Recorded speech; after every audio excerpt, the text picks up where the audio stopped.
بسم اللہ الرحمن الرحیم۔ السلام علیکم۔ پروگرام علم و حکمت میں خوش آمدید۔ میں ہوں محمد حسن الیاس۔ غامدی صاحب کے دین و فکر پر اصول و مبادی کیا ہیں، اس کا مطالعہ کر رہے تھے۔ بنیادی چیز جو ہم نے سمجھی ہے گزشتہ چند نشستوں میں کہ دین پر غور و فکر کرتے ہوئے قرآن مجید کی مرکزی حیثیت ہے جو خود دین کے ماخذ نے طے کر دی، وہی میزان ہے، وہی فرقان ہے، وہی سلسلہ وہی پر مہیمن ہے۔ حق و باطل کے فیصلے کے لیے معیار اسی کی بات ہے۔ غام صاحب کا یہ کہنا ہے، اپنے اس آرٹیکل میں انہوں نے اس کو بنیادی نقطے کے طور پر، اولین نقطے کے طور پر پیش کیا، اور ساتھ ساتھ یہ بتایا ہے کہ جب ہم اس کی اس حیثیت کو مانتے ہیں تو چار ایسے تقاضے ہیں جو پیدا ہوتے ہیں، اور پھر ان چاروں چیزوں کو ہمیں ماننا پڑے گا۔ دو چیزیں زیر بحث آئی تھیں، میں چاہتا ہوں کہ آج تیسری چیز کو ہم آگے بڑھائیں۔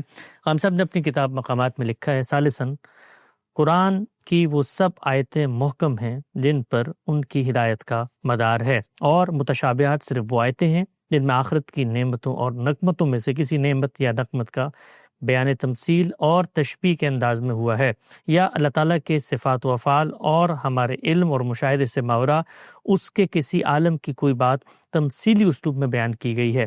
یہ آیتیں نہ غیر متعین ہیں اور نہ ان کے مفہوم میں کوئی ابہام ہے، ان کے الفاظ بھی عربی مبین ہی کے الفاظ ہیں، اور ان کے معنی ہم بغیر کسی تردد کے سمجھتے ہیں۔ ان کی حقیقت البتہ ہم اس دنیا میں نہیں جان سکتے، لیکن اس جاننے اور نہ جاننے کا قرآن کے فہم سے چونکہ کوئی تعلق نہیں ہے، اس لیے ہم اس کے در پہ نہیں ہوتے۔ ہم سب یہ تیسرا نقطہ آپ نے بتایا ہے، جب ہم قرآن مجید کو وہ حیثیت دیتے ہیں تو ظاہری بات ہے علم بھی یہی کہتا ہے، عقل بھی یہی کہتی ہے، اور یہ لازمی تقاضا ہے کہ پھر اس کی ہر چیز کو ہمیں سمجھ میں آنا چاہیے۔ ہم یہ دیکھتے ہیں کہ قرآن مجید کا جب مطالعہ کیا جاتا ہے، بالکل ابتدائی کر دی جاتی ہے اس کی، تو ہمیں بتایا جاتا ہے کہ قرآن مجید کے اندر کچھ ایسی چیزیں بھی ہیں جن کو ہم نہیں سمجھ سکتے، جن کا معنی اللہ جانتا ہے، اللہ کا پیغمبر ان کے مابین تھا۔ تو یہ سوال تو پیدا ہوتا تھا، لیکن آپ نے بتایا ہے کہ ایسا کچھ بھی نہیں ہے قرآن مجید میں کہ اس کو سمجھنے میں ہم نہ پہنچ سکیں، یا وہ اس کا فہم اس کے اس اسلوب بیان کی وجہ سے ہم سے دور ہو۔ تو ہم سب کیا یہ بات بہت حیرت انگیز نہیں ہے کہ قرآن نے اصل ہدایت کو پوری وضاحت سے، پوری صراحت سے بیان کر دیا ہے، لیکن خود اس نے یہ بتا دیا ہے کہ میں نے اس کے اندر کچھ ایسی چیزیں بھی استعمال کی ہیں جن کی حقیقت تم نہیں جان سکتے، لہٰذا ان کے درپے نہ ہونا۔ تو یہ بات تو شاید خود قرآن مجید نے خود اپنی ہرمینوٹکس بھی واضح کر دی ہے کہ بھئی مجھے میرا مطالعہ کرتے ہوئے یہ چیزیں ذہن میں لے کر آنا، اگر یہ چیزیں ذہن میں نہیں ہوں گی تو پھر تمہیں تردد ہوگا۔ تو مجھے بتائیے گا، کیا قرآن مجید کو پڑھتے ہوئے یہ تخصیص بالکل واضح ہو جاتی ہے کہ کون سی چیزیں محکم ہیں اور کون سی متشابہ ہیں، اور متشابہ کے اندر جو آپ نے یہاں نقطہ لکھا ہے کہ معنی ہمیں پتہ ہے لیکن اس کا مصداق ہمیں نہیں پتہ، اس لیے کہ وہ ہماری دنیا سے تعلق ہی نہیں رکھتی، یا رکھتی ہیں تو ہمیں ان کی حقیقت کا اعتراف نہیں ہے؟ یہ بتائیے گا مجھے۔ قرآن مجید کا کمال اعجاز یہی ہے کہ وہ اپنی مراجعت کے اصول بھی خود بیان کرتا ہے۔ سبحان اللہ۔ وہ یہ بتاتا ہے کہ وہ بے لسان عربی مبین نازل ہوا ہے، یہ بتاتا ہے کہ اس نے اپنی حجت لوگوں پر تمام کر دی ہے، وہی ہے جس کے ذریعے سے اب دین سے متعلق ہر چیز کا فیصلہ کیا جائے گا۔ چنانچہ زبان کی جو بحثیں ہو سکتی تھیں ان کو سامنے رکھ کر سورہ آل عمران میں یہ حقیقت بھی واضح کر دی ہے کہ میری آیات کی دو ہی قسمیں ہیں، وہ محکمات ہیں، اور محکمات کے بارے میں یہ فرمایا کہ ہن ام الکتاب، جی، یعنی یہ کتاب جس مقصد کے لیے نازل کی گئی ہے، جو ہدایت لے کر آئی ہے، جس چیز کو یہ لوگوں تک پہنچانا چاہتی ہے، جو اس کی بنیاد کی حیثیت رکھتی ہیں، وہ سب ہم نے انہی محکمات میں بیان کی ہیں۔ محکمات کا یہ لفظ بتا رہا ہے کہ اب ان آیات میں نہ کسی تردد کو باقی رہنے دیا گیا ہے، نہ اس میں کوئی ایسی بحث پیدا ہو سکتی ہے کہ یہ ظنی الدلالہ ہیں یا قطعی الدلالہ ہیں، وہ اپنا مدعا آخری درجے میں واضح کرتی ہیں۔ یہ بتا دیا گیا ہے کہ ان میں جو بات بیان کی گئی ہے وہ کبھی محتمل الوجہین نہیں ہوتی، وہ آخری درجے میں محکم ہے۔ اس کے بعد ظاہر ہے ایک سوال پیدا ہوتا ہے کہ قرآن مجید میں اللہ تعالیٰ کی ذات صفات کے بارے میں بھی بعض چیزیں بیان کی گئی ہیں، اسی طرح سے قیامت کا نقشہ کھینچا گیا ہے۔ قیامت کے بعد جنت ہوگی، دوزخ ہوگی، اس کی تصویریں بھی قرآن میں جگہ جگہ ملتی ہیں۔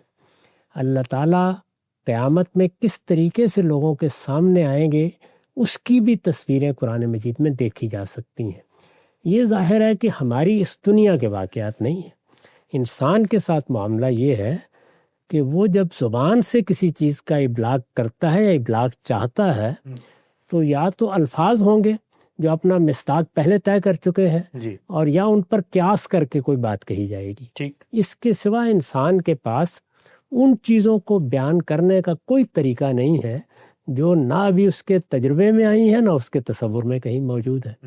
تو قرآن مجید نے یہ بتایا ہے کہ ہم نے اپنی ہدایت تو محکمات میں بیان کر دی ہے، ان میں نہ معنی کے لحاظ سے کوئی تردد ہے نہ مصداق کے لحاظ سے کوئی تردد ہے.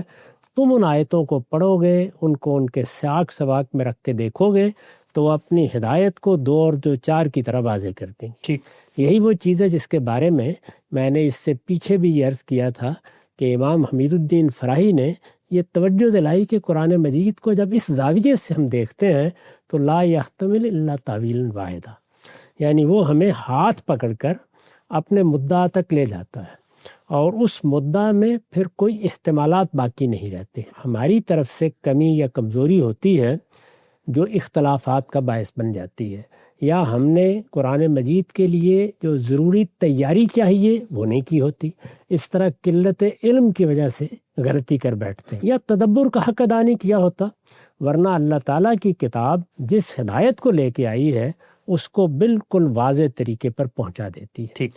اور حجت بن کر پہنچا دیتی ہے، برہان بن کر پہنچا دیتی ہے، اس میں کوئی مسئلہ باقی نہیں رہتا. البتہ اس عالم سے ماورا جی نادیدہ ظاہر ہے کہ وہ عالم جو ہم دیکھ نہیں سکتے، جس کو حقیقت کے لحاظ سے ہماری گرفت میں لایا نہیں جا سکتا، اس میں اللہ تعالیٰ کہتے ہیں کہ میں نے یہ طریقہ اختیار کیا ہے کہ اس عالم کا تعارف تمہیں اس دنیا میں جو چیزیں تمہارے پاس موجود ہیں یا جن کے لیے الفاظ موجود ہیں ان سے گویا ایک مشابہت پیدا کر کے دکھا دیا. ٹھیک. یعنی وہ بھی ایک لحاظ سے تصویر کے طور پر تمہارے سامنے آ گئے ہیں، لیکن ان کی حقیقت کو بیان کرنے کے لیے نہ کسی زبان میں کوئی الفاظ موجود ہیں، نہ ان کی حقیقت انسان کے تصور میں آ سکتی ہے. تو اس میں متشابہات کا طریقہ اختیار کیا گیا ہے.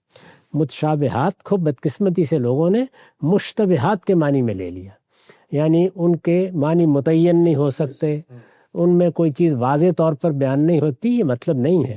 مطلب یہ ہے کہ ایک چیز ابھی وجود میں نہیں آئی، وہ تمہاری گرفت میں نہیں آئی، وہ تمہارے تصور میں نہیں آئی، وہ تمہارے علم میں نہیں آئی، اس کے لیے تمہاری زبان میں کوئی الفاظ موجود نہیں ہیں. تو ہم یہ دیکھتے ہیں کہ دنیا میں کیا چیزیں تمہارے سامنے موجود ہیں، ان کے لیے الفاظ بھی ہیں، ان کو بیان کرنے کے لیے اسالیب بھی ہیں، ان کو ہم مستعار لیتے ہیں اور تشبیہ دے کر یا مشابہ ٹھہرا کر تمہارے سامنے ایک تصویر رکھ دیتے ہیں. ان آیتوں کو جب ہم دیکھتے ہیں تو ان کے معنی بالکل واضح ہوتے ہیں، یعنی معنی کے لحاظ سے ان میں کوئی تردد نہیں ہوتا. صرف مسئلہ یہ پیدا ہوتا ہے کہ ان معنی کے نتیجے میں جو مصداق سامنے آنا چاہیے، حقیقی تصویر جو ہے، حقیقی تصویر کیا ہے، تو قرآن نے اس کو اس طرح واضح کیا ہے کہ ان کے معنی سے متعلق کوئی ابہام نہیں ہے، البتہ ان کی تعویل یعنی ان کی حقیقت اس کو تم نہیں جان سکتے. اس کے لیے قیامت میں اٹھنا ہوگا، اس عالم کو دیکھنا ہوگا. جب وہ سامنے آئے گا تو اس کی حقیقت بھی سامنے آ جائے گی. اس وقت انسان یہ خیال کرے گا کہ مجھے اس کا تعارف تو کرا دیا گیا تھا، لیکن یہ کہ میں اس سے جو تصور قائم کرتا تھا اس کو میں نے اب حقیقت کی صورت میں دیکھا. اس کو پھر قرآن مجید نے مختلف پہلوؤں سے واضح بھی کیا ہے. مثال کے طور پر سورہ یوسف میں قرآن نے یہ بتایا کہ جیسے تمہیں کوئی خواب آتا ہے، خواب میں کچھ چیزیں دکھائی جاتی ہیں. سیدنا یوسف علیہ السلام کو یہ دکھایا گیا کہ 11 ستارے اور سورج اور چاند ان کے سامنے سجدہ ریز ہیں. جی یہ بات جس آیت میں بیان ہوئی ہے اس آیت کا مطلب ہم سمجھتے ہیں. یعنی اس میں اگر فرض کر لیجئے کہ ستاروں کی تعداد بیان کی گئی ہے تو عربی زبان میں اعداد کے لیے جو الفاظ ہیں وہی استعمال کیے گئے ہیں. ستاروں کے لیے جو لفظ ہے اس لفظ کا مطلب بھی ہم سمجھتے ہیں. سورج اور چاند کے لیے شمس اور قمر کے الفاظ عربی زبان کے عام الفاظ ہیں وہی استعمال کیے گئے ہیں. جب ہم اس آیت کو پڑھتے ہیں تو اس کے یہ معنی سمجھنے میں کوئی دقت نہیں ہوتی کہ سیدنا یوسف علیہ السلام نے جو خواب دیکھا تھا، جو رویا دیکھا تھا، اس میں انہوں نے 11 ستارے اور سورج اور چاند کو اپنے سامنے سجدہ کرتے ہوئے دیکھا تھا. ٹھیک. یہ بات بالکل واضح ہے، اس میں کوئی ابہام نہیں. لیکن اس سے مراد کیا تھی؟ یہ جو خواب دکھایا گیا اس کی تعبیر کیا تھی؟ اس کا حقیقی مصداق کیا تھا؟ تو قرآن نے بتایا کہ وہ اس وقت سامنے آیا جب سیدنا یوسف کے 11 بھائی اور ان کے والدین آئے اور وہ ان کی عظمت کو دیکھ کر ان کے سامنے سر جھکانے پر مجبور ہو گئے۔ تو اس طریقے سے گویا جو مصداق تھا وہ تو جب تک سامنے نہیں آیا اس وقت تک وہ واضح نہیں کیا جا سکتا تھا۔ اس کے بارے میں یہ تعلیم دی گئی کہ اس کے در پہ بھی نہیں ہونا چاہیے۔ رسالت مآب صلی اللہ علیہ وسلم کے بھی بہت سے رویا روایتوں میں بیان ہوئے ہیں، ان میں بھی یہی ہے، یعنی ایک چیز دکھائی جاتی ہے۔ اب یہ کہ مجھے دودھ پینے کے لیے دیا گیا، دودھ کے لیے عربی زبان کا لفظ پینے کے لیے دیا گیا، اس کے لیے افعال وہ سب ہمارے معروف الفاظ ہیں، لیکن دودھ سے مراد کیا تھی؟ تو اللہ تعالیٰ نے یہ بتایا ہے کہ یہی اسلوب ہم نے جنت، دوزخ اور دوسری چیزوں کو بیان کرنے کے لیے اختیار کیا ہے۔ یعنی جس طریقے سے ہم خواب میں ایک تمثیل بنا دیتے ہیں اور اس طرح ایک تصویر سامنے آ جاتی ہے، لیکن اس کا مصداق پھر جب تعبیر سامنے آتی ہے اس وقت معلوم ہوتا ہے۔ تو دنیا میں رہتے ہوئے تم اس طریقے سے معنی سمجھ لیتے ہو۔ اب مثال کے طور پر دیکھیں نا، ہمیں بتایا گیا ہے کہ ذات باری عرش پر متمکن ہے جی، اس کی نوعیت کیا ہے؟ عرش کا کیا مطلب ہے؟ کیا جس طرح ہمارے تخت ہوتے ہیں وہی چیز ہے؟ یعنی عرش کے لیے جو لفظ استعمال ہوا ہے اس کا مطلب ہم سمجھتے ہیں، اس میں جو استوا کا فعل استعمال ہوا ہے اس کو ہم جانتے ہیں، تو معنی میں کوئی مسئلہ نہیں ہے، لیکن اس کی حقیقی صورت کیا ہوگی؟ کیونکہ ہمیں دوسری جانب متنبع کر دیا گیا ہے کہ اللہ تعالیٰ کے بارے میں ہمیشہ ملحوظ رہو، لیس کمثلہ شیء، یعنی اس کو تم اس دنیا کی کسی چیز کے حوالے سے نہیں سمجھ سکتے۔ اس کے بارے میں یہ خیال نہ کرنا کہ اس کی ہستی ہے تو اس کا تمہاری طرح کا کوئی جسم ہوگا، وہ اسی طرح سے زمان و مکان کا پابند ہوگا۔ ان چیزوں کا خدا کے بارے میں تصور نہیں کیا جا سکتا۔ تو اب ظاہر بات ہے کہ اس بات کو ہمیں قیامت ہی پر مؤخر کرنا پڑتا ہے کہ اس کی حقیقت وہاں سامنے آ جائے گی۔ ہم یہاں جس طرح سمجھتے ہیں، جتنے معنی ہمارے علم میں ہوتے ہیں اس کو ہم جانتے ہیں اور اس علم پر اللہ کا شکر ادا کرتے ہیں، ٹھیک، لیکن یہ کہ وہ حقیقی صورت میں کیسے سامنے آئے گا، یا اسی طرح سے مثلا قرآن مجید میں بیان ہوا ہے کہ قیامت میں 8 فرشتے اللہ تعالیٰ کا عرش اٹھائے ہوئے ہوں گے۔ جی، اب ظاہر ہے کہ یہ بھی ایک ایسی تعبیر ہے جس سے ہمارے ذہن میں اسی طرح کے ایک تخت کا تصور آتا ہے جیسے ہم دیکھتے ہیں، لیکن جب متنبع کر دیا گیا ہے کہ اس طرح کا معاملہ اللہ تعالیٰ کے بارے میں متصور نہیں ہو سکتا، تو اس کا مطلب یہ ہے کہ مصداق کو ہم یہاں نہیں سمجھ سکتے، لیکن 8 فرشتے وہ اٹھائے ہوئے ہوں گے، یہ سارے الفاظ عربی زبان کے معروف الفاظ ہیں، ان کا مطلب ہم سمجھ لیتے ہیں۔ تو یہ بات یہاں بتائی گئی ہے کہ اللہ تعالیٰ نے اپنی کتاب کے بارے میں ہمیں متنبع کر دیا ہے کہ اس میں الفاظ کی کوئی مختلف قسمیں نہیں ہیں، الفاظ کی قسمیں 10 ہو سکتی ہیں، وہ 10 پہلوؤں سے واضح بھی ہو سکتے ہیں، خفی بھی ہو سکتے ہیں، جی، لیکن قرآن کی آیات میں جا کر وہ 2 ہی صورتوں میں تبدیل ہو گئے ہیں۔ یعنی اس نے جو اپنی ہدایت بیان کی، مثال کے طور پر اس کے عقائد، اس کے ایمانیات، اس نے جن چیزوں کے بارے میں ہمیں توجہ دلائی، اس نے علم کے جو راز کھولے، اسی طریقے سے ہمیں جن احکام کا پابند کیا، جن اخلاقی حدود کا ہم سے تقاضا کیا، ہمیں جو شریعت دی، وہ سب محکمات میں بیان ہو گئی۔ یعنی اس میں نہ کوئی تردد ہے نہ کوئی تذبذب ہے، وہاں دونوں چیزیں واضح ہیں، معنی بھی واضح ہیں اور ان معنی کا مصداق بھی ہم جانتے ہیں۔ جی، جب ہمیں کہا جاتا ہے کہ تم چور کے ساتھ یہ معاملہ کرو گے تو ہم ان لفظوں کے معنی بھی جانتے ہیں جو عربی زبان میں اس کے لیے اختیار کیے گئے ہیں، سارق کا کیا مطلب ہے، فقطعوا ایدیہما کا کیا مطلب ہے، لیکن یہ کہ ان کا مصداق کیا ہے وہ ظاہر ہے ہماری دنیا کی چیز ہے، ہم متعین کر لیتے ہیں۔ ہمیں معلوم ہے چور کس کو کہتے ہیں، ہمیں معلوم ہے ہاتھ کس کو کہتے ہیں، لیکن یہی بات اگر مثال کے طور پر آخرت کے بارے میں بیان کی جائے کہ وہاں تمہارے ہاتھ نمودار ہو جائیں گے، وہ کیسے ہوں گے، ان کی کیا نوعیت ہوگی، یا اسی طرح ذات باری کے بارے میں اس طرح کی تعبیریں اختیار کی جائیں تو ان کو بھی اسی طرح دیکھا جائے گا۔ تو قرآن مجید نے یہ ہمیں متنبع کیا ہے کہ اس کتاب کو کیونکہ صرف دنیا کے معاملات بیان نہیں کرنے تھے، بلکہ اس کے ساتھ یہ کتاب تو اصلاً تمہیں یہ بتانے کے لیے آئی ہے کہ موت کے بعد ایک دوسری زندگی ہے، تمہیں یہ بتانے کے لیے آئی ہے کہ تمہارا پروردگار ایک حی و قیوم ہستی ہے۔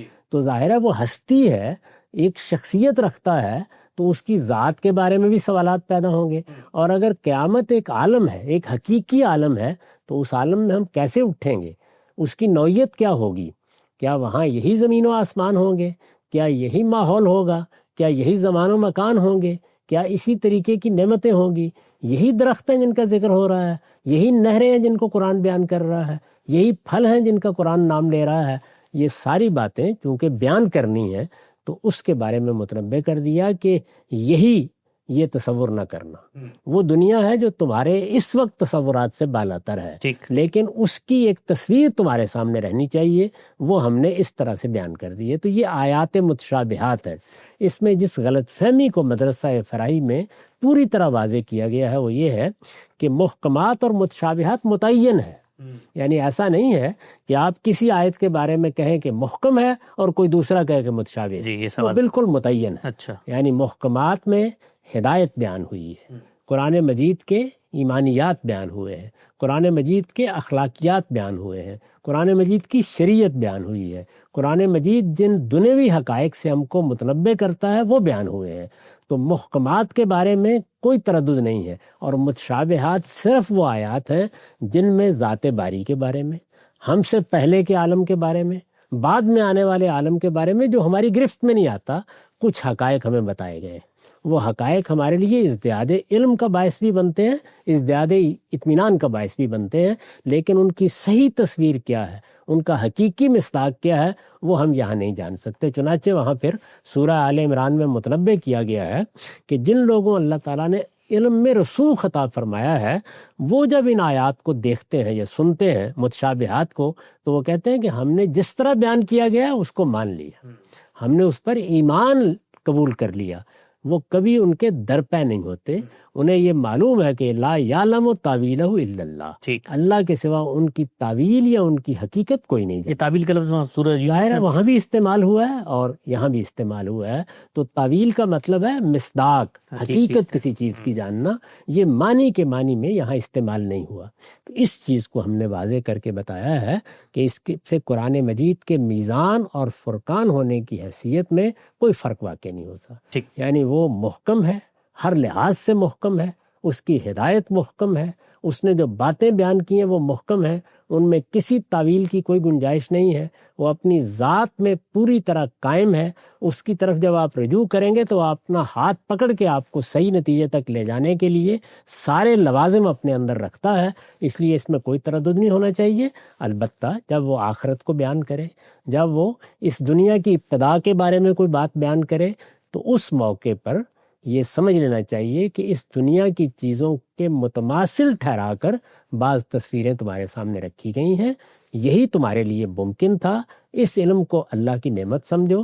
ان میں بھی الفاظ کے معنی تم آسانی سے سمجھتے ہو، وہ عربی مبین کے الفاظ ہیں، ان میں کوئی تردد نہیں ہے، لیکن ان کے مصداق کے در پہ نہیں ہونا چاہیے، اس لیے کہ اس دنیا میں وہ مصداق نہ سامنے لایا جا سکتا ہے نہ اس طریقے سے سمجھایا جا سکتا ہے۔ اچھا قاسم صاحب، یہ تو سمجھ میں آتا ہے کہ ایک ضرورت پیدا ہوتی ہے جب آپ انسان کو ماورا کے حقائق سے روشناس کرانا چاہتے ہیں، یا وہ حقیقتیں جو اس کے لیے بن دیکھی ہیں، اس کے سامنے نہیں ہیں، تو لازماً تمثیل کا اسلوب اپنانا پڑے گا، اور یہ کام ہم لوگ بطور انسان بھی روز کر رہے ہوتے ہیں۔ خود انسانوں سے مکالمے میں، گفتگو میں جو چیزیں ہمارا مشترک علم نہیں بنتی، جن کی حقیقت ہمارے سامنے نہیں ہوتی، تو وہاں پر ہم یہ تمثیل کا، تشبیہ کا اسلوب استعمال کرتے ہیں۔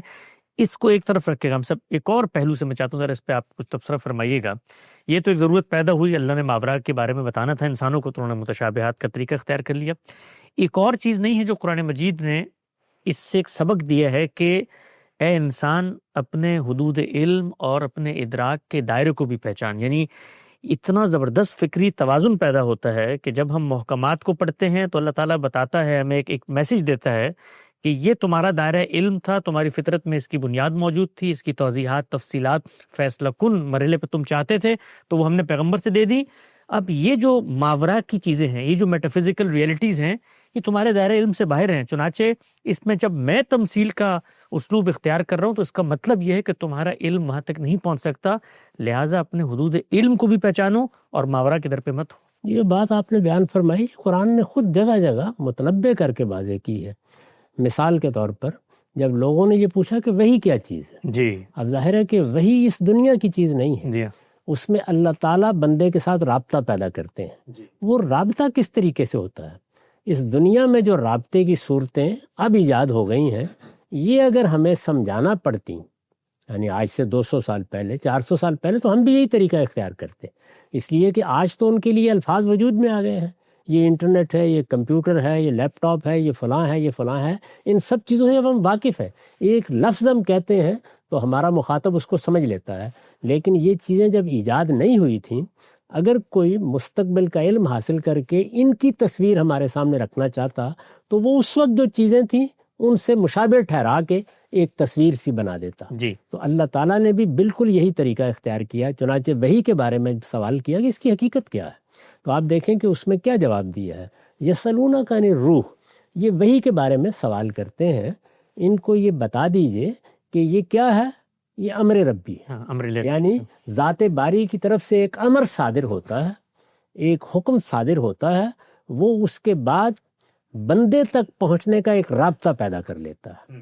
تو یہ بات اجمال میں بتا دی گئی، اور اس کے فوراً بعد کیا کہا، وَمَا أُوتِيتُم مِّنَ الْعِلْمِ إِلَّا قَلِيلًا، تمہیں دنیا میں جو علم دیا گیا ہے وہ العلم کا بہت تھوڑا سا حصہ ہے، یعنی جو علم اس دنیا میں اگر علم کو علم کے طور پر دیکھا جائے، جس طرح کہ قرآن نے بیان کیا کہ اگر یہ سارے سمندر روشنائی بن جائے اور سارے درخت قلم بن جائیں تو یہ اللہ کے کلمات کو لکھ نہیں سکتے، یعنی یہ کم پڑ جائیں گے، یہاں تک کہ اتنے ہی 7 سمندر اور پیدا کرنے پڑیں گے۔ تو اس سے یہ تصور دلایا ہے کہ ذات باری کا علم یا اس کی کائنات کا علم کتنا وسیع ہے۔ ابھی ہم جان رہے ہیں کہ جو کائنات اس وقت ہمارے سامنے ہے وہ ہمارے ہوش و حواس گم کر دیتی ہے، یعنی اس کے بارے میں اجمالی سے تصورات ہم قائم کر پاتے ہیں، وہ گرفتی میں نہیں آتی۔ ایک ایک کرے کو اگر دیکھتے ہیں تو اس میں اربوں سال اور اس طرح کے الفاظ ہمیں بولنے پڑتے ہیں، یہاں تک کہ ہمارے پیمانے ہی اس کے لیے ختم ہو گئے ہیں۔ تو ظاہر ہے کہ یہ ساری چیزیں جتنی ہیں ان کو سامنے رکھ کر ہی کوئی تصور دلایا جائے گا۔ اب قرآن مجید میں یہ بتایا گیا ہے کہ میں نے اس سے پہلے کہ میں تمہیں یہ کالب دوں تم سب کو پیدا کر دیا، یعنی نفس انسانی وجود میں آ گیا، اور میں نے اس کو گویا تمہاری پیٹھ سے نکالا اور نکال کے ان سے اپنی ربوبیت کا عہد لے لیا۔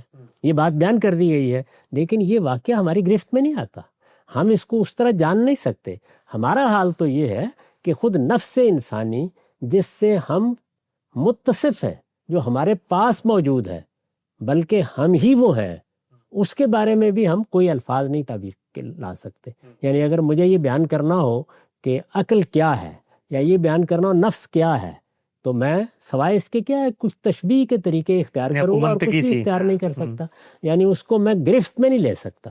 وہ میری چیز ہے، میں خود ہوں، وہ میری ذات ہے، وہ میری خودی ہے، لیکن اس سب کے باوجود میں اس کو الفاظ کے سانچے میں بند نہیں کر سکتا۔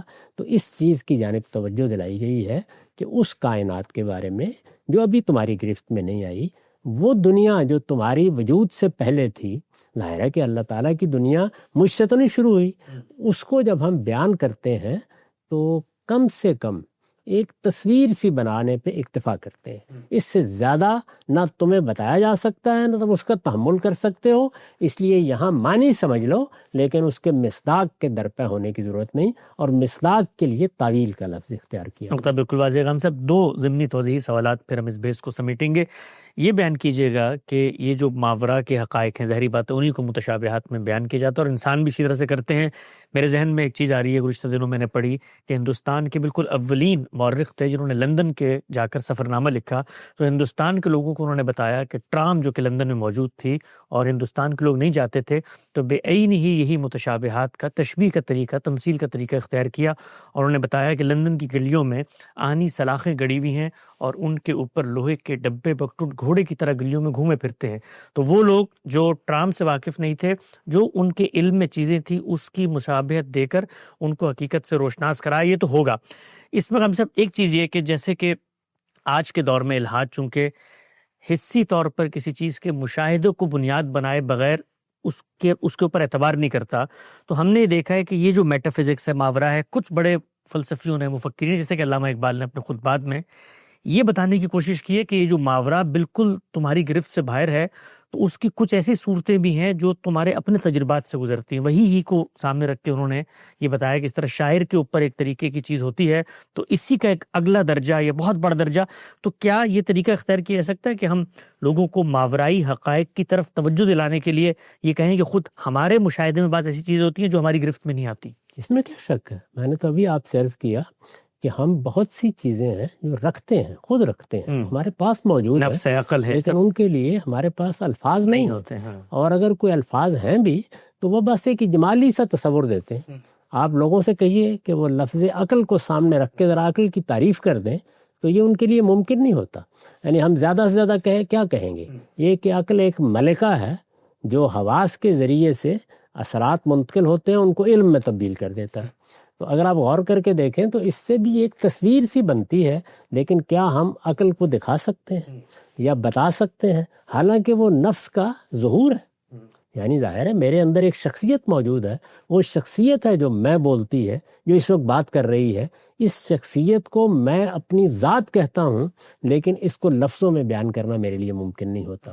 تو اللہ تعالیٰ جب اس کو بیان کرتے ہیں تو اسی طریقے سے تمثیل کا طریقہ اختیار کرتے ہیں، ہم بھی یہی کرتے ہیں۔ جو چیزیں آج سامنے نہیں ہوتی ان کا تصور اسی طریقے سے دلاتے ہیں۔ خود سائنس فکشن میں دیکھیے، یعنی جن چیزوں کے بارے میں خیال کیا جاتا ہے کہ یہ شاید کبھی وجود پذیر ہو جائیں، ان کے لیے وہی تعبیریں اختیار کی ہیں، بالکل، یعنی جو موجود چیزیں ہیں ان کو سامنے رکھ لیا جاتا ہے۔ ہم جب کوئی نئی چیز کسی دوسری دنیا میں دیکھتے ہیں تو اس کے بارے میں بھی اسی طرح کی تعبیریں اختیار کرتے ہیں۔ تو تعبیریں اختیار کی جاتی ہیں، ان کے لیے الفاظ ہمیں مل جاتے ہیں، کیونکہ مماثل چیزوں کے ساتھ انسان پہلے سے مانوس ہوتا ہے، تو اس کے اس انس سے فائدہ اٹھا کر ہم ایک تصویر اس تک منتقل کر دیتے ہیں۔ قرآن نے بھی یہی طریقہ اختیار کیا۔ نقطہ بالکل واضح ہو گیا، قرآن مجید ہی میزان ہے، فرقان ہے، حکم ہے، مہیمن ہے، حرف آخر ہے، قول فیصل ہے، حق و باطل کے باب میں وہی ہے جس پر سب چیزوں کو پرکھا جائے گا۔ اس کے لیے جو تیسری بات دنیا میں مسلمانوں کو ایک اعتماد کی جگہ پر اور انسانوں کو اعتماد کی جگہ پہ کھڑی کرتی ہے کہ اس کتاب کا کوئی ایک بھی ایسا لفظ، تعبیر، آیت نہیں ہے کہ جس کا مفہوم اور معنی ہم نہیں جان سکتے۔ بعض چیزیں جو ایسے سامنے آتی ہیں ان کی حقیقی تصویر ہم نہیں جانتے، لیکن جو الفاظ ہیں وہ بالکل متعین ہے، اور ان کا جو مفہوم ہے وہ پوری قطعیت سے ہم تک منتقل ہو جاتا ہے۔ آگے بڑھاتے ہیں سلسلہ گفتگو، ہم سب سوالات کا سلسلہ ہے، لوگوں نے سوالات پوچھے ہیں، آپ کی خدمت میں ایک کر کے میں سوالات رکھتا ہوں۔ السلام علیکم حسن بھائی، ظفر شبیر عرض کر رہا ہوں پاکستان سے۔ اتمام حجت کے اوپر ایک کوشچن ہے کہ یہ کیسے ممکن ہے کہ چاہے رسول بھی موجود ہو، ہر ایک انڈیویڈ پہ جو انکار کر رہا ہے اس کے اوپر اتمام حجت ہو جاتا ہے؟ وہ کون سا پیمانہ ہے، وہ کون سا طریقہ ہے جس سے یہ پتہ لگ جاتا ہے؟ مطلب نفسیات کا علم پڑھنے سے پتہ لگتا ہے کہ یہ ممکن نہیں ہے۔ مطلب خدا خود تو موجود نہیں ہے نا، کہ وہ دلوں میں اطمینان پیدا کر رہا ہے کسی کے بارے میں۔ بہرحال وہ رسول ہے جو بات کر رہا ہے، وہ جتنی بھی واضح بات کر رہا ہے، کیا یہ اتمام حجت کا قانون کیا یہ کہہ رہا ہے کہ ہر ایک انڈیویڈ جو انکار کر رہا ہے اس پہ کنکلوسو کمیونیکیشن ہو گیا ہے؟ اب یہ اناؤنسمنٹ خدا کی طرف سے آتی ہے، رسول کہہ دیتا ہے کہ واقعتاً ہو جاتی ہے۔ جی خان صاحب، یہ بیان کیجیے گا۔ یہ مطلب ہم تو یہ جانتے ہیں نا کہ ہر انسان کا جو حقیقت کو پرسیو کرنے کی صلاحیت ہے وہ مختلف ہوتی ہے، تو سب پر حق واضح ہو گیا تھا جب ہم یہ اسٹیٹمنٹ دیتے ہیں، تو اس کا لازمی منطقی مفہوم تو ہے کہ نا برابر سطح پہ لازم ہو گیا تھا، سب جان چکے تھے۔ تو یہ سوال پوچھ رہے ہیں کہ یہ کیسے مطلب یہ معلوم ہو گیا، اور یہ تو ممکن نہیں نظر آتا بظاہر۔ یہاں کوئی حق تفصیلی صورت میں پیش نظر نہیں ہوتا، سبحان اللہ، بلکہ پیغمبر ہے، واہ، یعنی وہ خدا کی طرف سے آیا ہے، اس کو اس پروردگار نے بھیجا ہے، وہ دنیا کے عام انسانوں ہی کی طرح نظر آ رہا ہے، لیکن اس کے ساتھ خدا کا براہ راست رابطہ ہے، تو خدا کی مائیت کا اس کے ساتھ ظہور ہوتا ہے، وہ بالکل مشاہدے کی چیز بن جاتی ہے۔ اس کا نتیجہ یہ نکلتا ہے کہ ہر شخص پر یہ بات واضح ہو جاتی ہے کہ یہ کوئی ایسی شخصیت نہیں ہے جس نے اپنی طرف سے کوئی بات کہی ہے۔ پھر یہ کہ اس کا فیصلہ کیا ہم نے کرنا ہے، یعنی یہ ہم نہیں فیصلہ کرتے، یہ پیغمبر بھی نہیں کرتا، وہ بھی اس پوزیشن میں نہیں ہوتا کہ وہ لوگوں کے اندر اتر کر یہ فیصلہ کرے، یہ فیصلہ بھی خدا خود کرتا ہے، اور پھر اس کے بعد وہ اپنا فیصلہ سنا دیتا ہے، اور یہ کہتا ہے کہ جو فیصلہ میں نے اس وقت کیا ہے یہ فیصلہ بالکل ٹھیک عدل پر مبنی کر دیا گیا ہے، ہم لا یظلمون۔ قیامت میں اگر کسی کا کوئی مقدمہ ہے تو میں اس کے باطن کو سامنے رکھ کر اس پر وہاں بھی اپنی حجت تمام کر دوں گا۔ تو یہ پوری بات ہے۔ البتہ اگر ہمیں کہا جاتا کہ ان کے بارے میں تم فیصلہ کرو تو وہ بالکل درست کہتے ہیں۔ ہم انسان جو علم نفسیات وجود میں لائے ہیں وہ ہے کیا کیا اس میں ہم نفس کا مشاہدہ کرتے ہیں؟ نہیں، ہم اس کے احوال کا مشاہدہ تعاملات کو کرتے ہیں، دیکھتے ہیں۔ اور ان احوال کا مشاہدہ کر کے ہم اس رویے کو، اس بیہیویئر کو دیکھتے ہیں اور اس کی بنیاد پر ایک اندازہ قائم کرتے ہیں۔ تو ہمارے علم کے حدود یہی ہیں، ہمارے پاس کوئی ذرائع بھی نہیں ہے۔ اللہ تعالیٰ اپنے بارے میں کہہ رہا ہے کہ جب میری طرف سے وہ سب کچھ فراہم کر دیا جاتا ہے جس کے بعد انکار کی گنجائش نہیں رہتی، پھر میں مہلت دیتا ہوں اور اس کے بعد میں فیصلہ سنا دیتا ہوں، اور اپنے اس فیصلے کی حقیقت میں قیامت میں ان کے سامنے واضح کرتا ہوں۔ سبحان اللہ، بہت خوبصورت نقطہ آپ نے واضح کیا۔ اچھا، اس میں ایک ضمنی بات یہ بھی تو ہے نا کہ پیغمبر کے ساتھ خدا کی مائیت کا ظہور ہوا تو وہ ایسا نہیں تھا کہ جیسے ایک لمحے میں کوئی فلیش دنیا میں پھیلا اور پھر اس کے بعد وہ ظہور غائب ہو گیا۔ پیغمبر جیتی جاگتی ہستی کے طور پہ وہاں موجود ہیں، کلام اللہ دے رہے ہیں، 23 سال کا عرصہ ہے، خطوط لکھ رہے ہیں، ایک جگہ سے دوسری جگہ جا رہے ہیں، لوگ ان سے واقف ہیں، متوجہ کر رہے ہیں اور بلا رہے ہیں کہ بھائی کوئی تردد ہے، اشکال ہے، ابہام ہے، میری بات سمجھ میں آ رہی تو مجھ سے پوچھو۔ تو کسی بھی نفسیات کی سطح پہ کوئی بھی تردد پیدا ہوتا ہے تو پیغمبر تو بیٹھے ہیں اس کا جواب دینے کے لیے۔ یہی وجہ ہے، یعنی اللہ تعالیٰ نے اس دنیا میں جو ہدایت کا اہتمام کیا ہے وہ اس طرح نہیں کیا ہے کہ ہر شخص تک وہ ہدایت پہنچا کے یا اس کے اندر انجیکٹ کر دی جائے، نہیں، ہدایت کا اہتمام کر دیا گیا ہے اور انسان میں طلب علم رکھ دی گئی ہے۔ تو اب انسان کو آگے بڑھنا ہے اور سوچنا ہے اور غور کرنا ہے اور جانا ہے اور چیزوں کو پانا ہے۔ اس میں ظاہر ہے کہ انسان نے کیا رویہ اختیار کیا؟ کیا اس نے اناد کا رویہ اختیار کر لیا، تعصبات کا اسیر ہو کے رہ گیا، یا وہ ایک سچا طالب علم بن گیا؟ تو سچے طالب علم کو آخری مرحلے میں بھی اس طرح بیان کیا ہے کہ وَإِنْ أَحَدٌ مِّنَ الْمُشْرِكِينَ اسْتَجَارَكَ فَأَجِرْهُ حَتَّىٰ يَسْمَعَ كَلَامَ سبحان اللہ۔ یعنی اگر کوئی ایک شخص بھی ایسا اس وقت موجود ہے جو آ کے یہ کہتا ہے کہ مجھ پر ابھی حق واضح نہیں تو ہے، پھر اس کو ہاتھ اس نہیں کو لگا موقع دے دیجیے، اس کے خلاف آپ کوئی کارروائی نہیں کر سکتے۔ تو اللہ تعالیٰ نے جو کارروائی کرنے کا فیصلہ کیا وہ اپنے علم کی بنیاد پر کیا ہے، وہ میرے علم کی بنیاد پر نہیں کیا، یا میرے نفسیاتی تجزیے کی بنیاد پر نہیں کیا۔ نہ میں اپنے نفسیاتی تجزیے کو وہاں تک لے جا سکتا ہوں، ہمیں یہ بتایا گیا ہے کہ تم یہ فیصلہ نہیں کرو گے، یہ فیصلہ میں کروں گا۔ نقطہ بالکل واضح ہو گیا، آگے بڑھاتے ہیں، دیکھتے ہیں جی کون ہے ہمارے ساتھ۔ جی سوال کیجیے گا۔ السلام علیکم ورحمۃ اللہ وبرکاتہ۔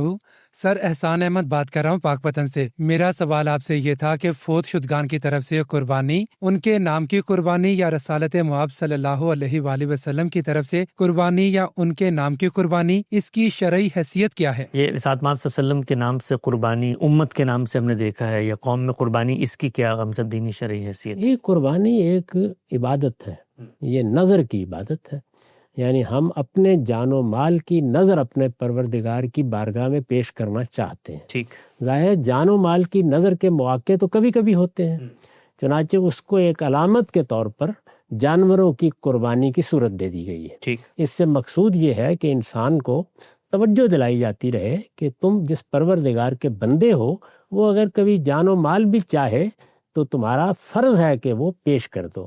اس کو قرآن مجید نے اس طرح ادا بھی کیا ہے کہ ان اللہ اشتری من المؤمنین اموالہم وانفسہم بان لہم الجنہ۔ تو یہ قربانی کی عبادت ہے۔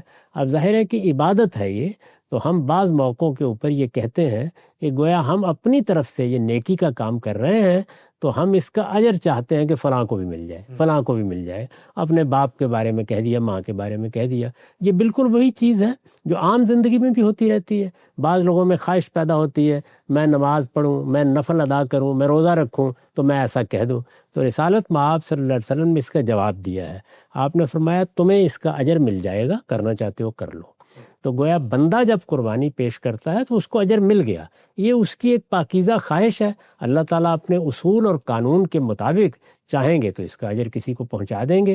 ظاہر ہے ان کے ہاں اجر کا ایک قانون ہے، وہ اپنے قانون کی خلاف ورزی نہیں کرتے، اور وہ قانون یہ ہے کہ جہاں نیکی اور خیر کی نیت اور ارادہ پایا جاتا ہے، اس کی اگر عملی تکمیل کسی دوسرے نے بھی کر دی ہے تو اللہ تعالیٰ اسے قبول فرما لے۔ ٹھیک، تو ہم صاحب یہ اصل میں تو اللہ کی نظر ہو رہی ہوتی ہے، لیکن جب ہم یہ کہتے ہیں کہ یہ پیغمبر کی طرف سے، یا مثال کے طور پہ ہم یہ چاہتے ہیں کہ اس کا ایصال ثواب اس پہ ان کو پہنچ جائے، تو اس میں نظر تو اللہ ہی کی رہتی ہے، صرف ہم ایصال ثواب کے بارے میں کہہ رہے ہوتے ہیں کہ اس کا اجر ان تک پہنچ۔ عام طور پر قربانی میں لوگ ایسا ہی کرتے ہیں، لیکن اگر اللہ کے سوا کسی کی نظر کی جائے تو وہ شرک ہے۔ ٹھیک، اس سے ہر بندہ مومن کو بچنا چاہیے۔ جی نقطہ واضح۔ اللہ کے سوا کوئی چیز کسی کی نظر کے طور پر پیش نہیں کی جا سکتی، یعنی پرستش اللہ کے لیے، اطاعت مطلق طور پر اللہ کے لیے اور اسی طرح نظر بھی اللہ ہی کے لیے ہوتی ہے۔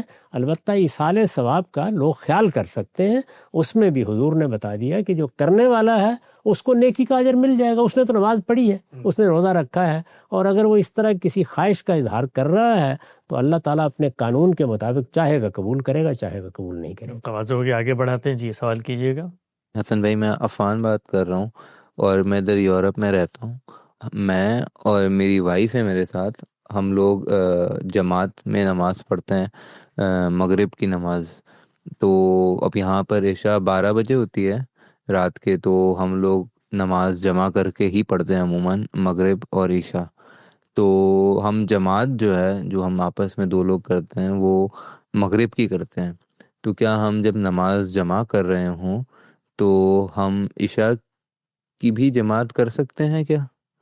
تو آپ اس میں رہنمائی فرما دیجیے۔ جی اشرف، ہم سے پہلے تو مجھے اس پہ بتائیے کہ کتنی خوبصورت چیز ہے کہ مغرب اور میاں بیوی کسی دور دراز ملک میں رہتے ہیں، نماز مسجد ظاہری بات دور ہوگی، تو مل کے میاں بیوی جماعت سے نماز پڑھ لیتے ہیں۔ پہلے تو یہ بتائیے کہ یہ خود کتنی مبارک، کتنی خوبصورت چیز ہے۔ اس میں کوئی شک نہیں، ظاہر ہے آپ گھر میں اگر موجود ہیں اور لوگ آپ کے ساتھ شریک ہو جاتے ہیں تو بہت اچھی بات ہے۔ یعنی اولاً تو یہی چیز پیش نظر رہنی چاہیے کہ گھر کے قریب کہیں مسجد ہو، اللہ تعالیٰ کا معبد اگر موجود ہے تو وہاں جا کے سجدہ ریز ہوں۔ لیکن جو لوگ دوسرے ملکوں میں رہتے ہیں ان کے لیے بعض اوقات یہ ممکن نہیں ہوتا، یعنی مسجدیں اس طرح ان کے محلے میں یا ان کی گلی میں یا 2 گلی چھوڑ کر نہیں ہوتی، مسجدیں دور دور ہوتی ہیں جہاں پر آسانی کے ساتھ پہنچنا ممکن نہیں ہوتا، تو وہ گھر میں اگر جماعت کرا لیتے ہیں تو بہت اچھی بات ہے۔ اور اس میں جو انہوں نے بیان فرمایا ہے کہ ہم مغرب اور عشاء اس طرح ملا کے پڑھتے ہیں، یہ بھی ظاہر ہے کہ مشقت کا اگر موقع ہے یا کوئی ایسی صورت پیش آ گئی ہے جس میں رات دن کے اوقات اس طریقے کے نہیں ہیں، تو اس میں 2 نمازیں جمع کی جا سکتی ہیں۔ جو نمازیں جمع کی جا سکتی ہیں کسی ضرورت کے تحت، وہ ظہر اور عصر ہیں اور وہ مغرب اور عشاء ہیں۔ وہ مقدم کر کے بھی جمع کی جا سکتی ہیں، مؤخر کر کے بھی جمع کی جا سکتی ہیں، اور اگر وہ نمازیں جمع کی گئی ہیں تو ان دونوں کی جماعت بھی کرائی جا سکتی ہے۔ یہ دیکھیے خود سنت میں یہ چیز ہمارے سامنے حج میں سامنے آ جاتی ہے، وہاں ہم اسی طریقے سے ظہر اور عصر کو ملا کے پڑھتے ہیں اور پھر مغرب اور عشاء کو ملا کے پڑھتے ہیں، تو اس میں بھی ایسے ہی ہوتا ہے۔ آپ چاہیں تو اکیلے پڑھ لیں اور چاہیں تو دونوں نمازوں کی جماعت کرا لیں۔ ٹھیک ہے، ہم سے بھی ہمارے سفر میں بھی ہوتا ہے نا کہ قصر نماز میں مثال طور پہ ظہر عصر ملا کے پڑھ لی، تو ظہر کی جماعت ظہر کے وقت کر لیں اور اسی کے ساتھ متصل عصر کی جماعت بھی کریں، تو کوئی جماعت سے نماز پڑھنا کسی بھی موقع پہ پھر کیا نفل بھی عام طور پہ کوئی جماعت سے پڑھ سکتا ہے کیا؟ پڑھ سکتے ہیں، اس میں بھی کوئی معنی نہیں۔ ہمارے سامنے یہ تراویح کی نماز ہے، جماعت ہی سے ہوتی ہے، جی تو نفل یہ نفل نماز ہے، تہجد کی نماز ہے۔ چنانچہ صحابہ کرام نے یہ روایت قائم کر دی۔ رسالت مآب صلی اللہ علیہ وسلم کے پیچھے جب لوگوں نے تہجد پڑھی ہے 3 دن، جیسے کہ روایتوں میں مذکور ہے، تو آپ نے یہ تو نہیں کہا کہ تم اس کی جماعت میں شریک نہیں ہو سکتے یا اس کی جماعت نہیں ہو سکتی، اور واضح سی بات ہے کہ اپنے پیچھے لوگوں کو محسوس کر کے آپ نے اسی طرح امامت کرا دی، تو اس وجہ سے اس میں کوئی معنی نہیں۔ ٹھیک، نقطہ بالکل واضح ہو گیا۔ ہم سب کے ساتھ پروگرام کا وقت یہاں پہ ختم ہوتا ہے، دوبارہ حاضر خدمت ہوں گے، اب تک آپ کا بہت شکریہ۔